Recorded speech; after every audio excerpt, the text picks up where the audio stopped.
Bismillahirrahmanirrahim. Assalamualaikum para penonton semua. Kali ini saya nak masak ayam masak belimbing pedas. Langkah pertama, panaskan minyak sebanyak setengah cawan. Kemudian tumis sebatang serai yang dititik hingga naik bau. Masukkan potongan bawang putih 3 ulas, bawang Holland setengah labu dan hirisan halia. Tumis hingga garing.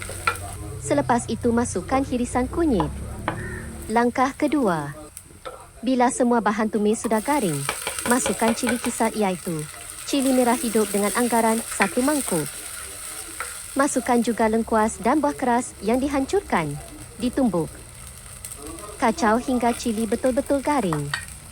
Langkah ketiga, bila cili sudah garing, masukkan buah belimbing bulu yang sudah direbus.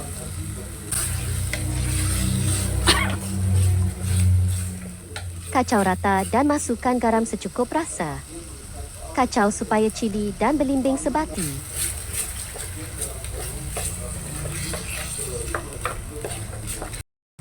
Langkah keempat, masukkan buah kurma dan ayam yang sudah dibersihkan. Kemudian kacau rata.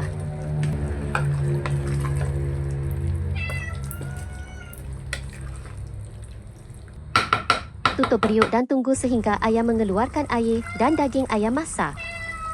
Langkah kelima, bila ayam sudah masak, angkat penutup periuk dan balik-balikkan ayam sedikit supaya ayam tidak melekat pada kuali.